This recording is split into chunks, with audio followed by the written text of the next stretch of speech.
2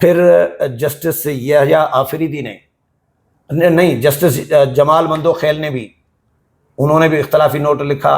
انہوں نے بھی کہا کہ بھائی میں ان کے ساتھ اختلاف رکھ رہا ہوں اور یہ آئین اور قانون کے مطابق فیصلہ نہیں ہے.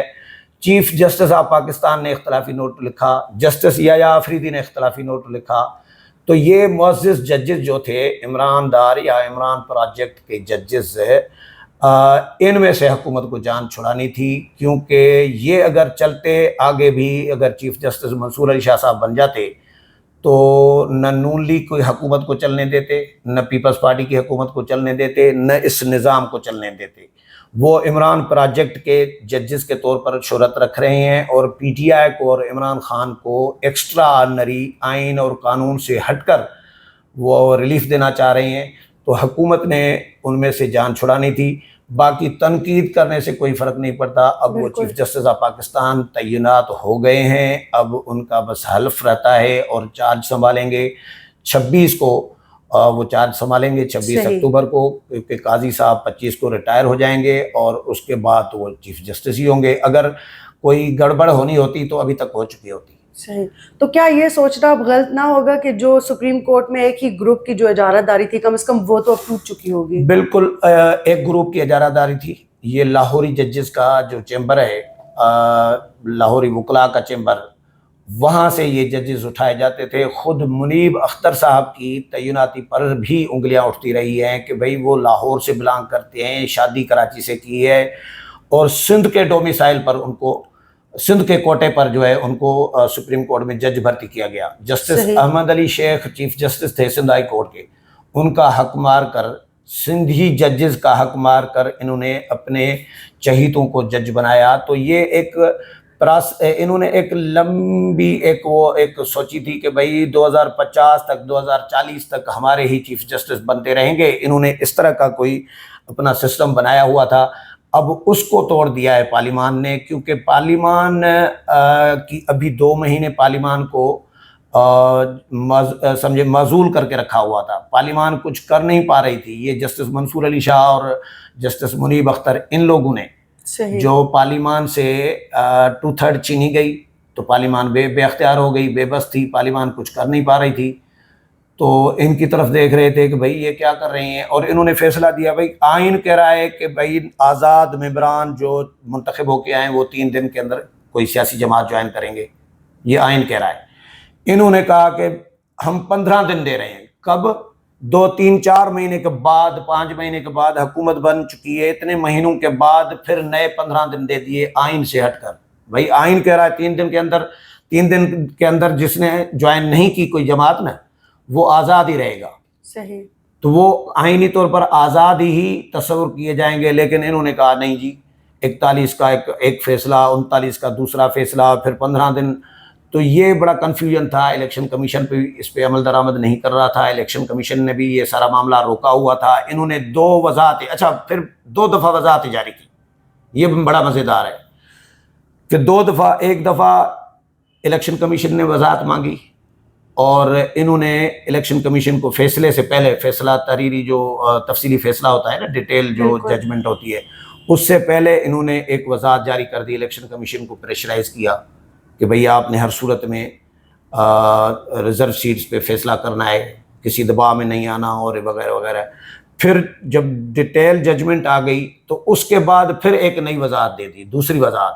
چیف جسٹس نے کل جو اختلافی نوٹ لکھا ہے اس میں بھی انہوں نے کہا ہے کہ بھئی یہ کیا ہے, یہ تو تاریخ میں ایسی مثال نہیں مل رہی کہ ڈیٹیل ججمنٹ آ جانے کے بعد وضاحت جاری کی جائے. بالکل ایک بات. اور دوسری بات یہ کہ ڈیٹیل ججمنٹ خود وضاحت ہوتی ہے تو اس کے بعد وضاحت کی ضرورت نہیں ہے. اور تیسری بات, جب ڈیٹیل ججمنٹ آ جاتی ہے نا تو اس بینچ کا اس کیس کے ساتھ تعلق ختم ہو جاتا ہے. صحیح. نظر ثانی کی اپیلیں دائر کی ہوئی ہیں نون لیگ نے, پیپلز پارٹی نے, JUI نے, اب وہ ان پر فیصلہ کر ہی نہیں رہے, ان کو ٹیک اپ کر ہی نہیں رہے, ان پہ کوئی وہ مقرر کر ہی نہیں رہے. اور چیف جسٹس نے تو کہا کہ بھائی یہ تو ادھورا ہے کیس, یہ سب جوڈس ہے ابھی تک معاملہ ریزرو سیٹس والا, کیونکہ اس پر اپیل ہی نہیں سنی گئی تو یہ کمپلیٹ نہیں ہوا. یہ ابھی راستے میں ہے, عدالت میں ہے, سب جوڈس ہے معاملہ.